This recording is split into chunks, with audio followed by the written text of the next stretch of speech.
solidarity post Charlie Hebdo and those huge marches and everybody coming out in support of each other. I wonder, how does the city cope with this again, just 10 months later? Surely people's emotional stocks will have been much more drained now. Yes, because that happened 10 months ago, because the good spirit that happened after Charlie Hebdo died down quite quickly as well, and because it was such a bigger attack this time than it was in Charlie Hebdo. Of course, in Charlie Hebdo there was the freedom of the press that was attacked. That's a French value that everybody knows about and everybody stands ready to defend and to march in the street for. This is very different. It's people being attacked in their daily life, it's them having fun and being killed while they are having fun. It's much more difficult to stand up after that, I think. Yeah.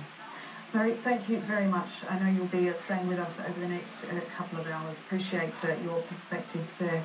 Let's speak now to Lorenzo Udina. He is a director of the program on extremism at George Washington University, and he joins me now from Washington, D.C. Lorenzo, your first thoughts. I know we don't want to jump to conclusions, but we are now seeing, I think, the threads pulling together that this was some sort of extremist militant group that carried this out, and a highly professional one at that. Yes, absolutely. I mean, as you correctly said, it's premature to call exactly what happened, to make an assessment of what group or even what ideological strand motivated these people. We all reminiscent of what happened in Norway a few years ago, which everybody called Islamic terrorism, and of course it was not. At the same time, I think we're starting to have a few indications that lead to think that these are individuals motivated by Al-Qaeda or ISIS ideology variations on the theme. What we can say from an operational point of view, this was quite a sophisticated attack. The coordination, the many points of attack, synchronized, and that involved, again, we don't know exactly how many people, but definitely it was a cell, a small cluster of people, and clearly they aimed to kill. The brutality of the attack was a big component of it. Did it look to you, from your observations, that they had some sort of military training, just going from the way eyewitnesses described them, running out of their ammunition and reloading magazines, quite efficiently? Difficult to say. Again, the facts are unclear at this point. But yes, it seemed that it acted like a commando, went inside and very meticulously, very coldly. There's also, I guess, some kind of ideological training there, because it's aside from the technical part of reloading, shooting, reloading, there's just a mental, psychological preparation in carrying out that kind of attack and killing people in cold blood.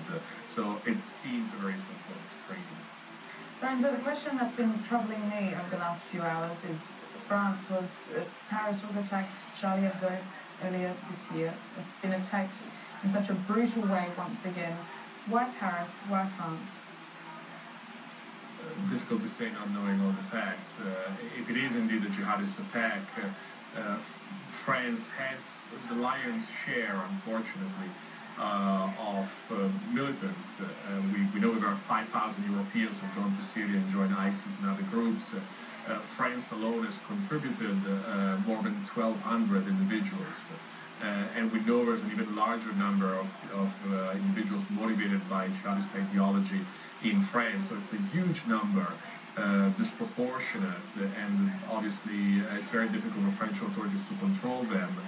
All European countries are struggling with this problem, but France has the largest problem. France is very active in a variety of theaters, ranging from North Africa to Syria most recently, and obviously that puts it in the sight of certain groups.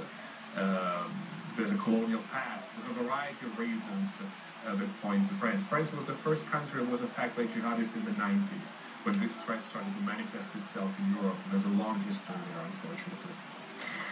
And just finally, after the Charlie Hebdo attack, we saw a promise to step up security, and that was quite visible for a while. But again, these are soft targets.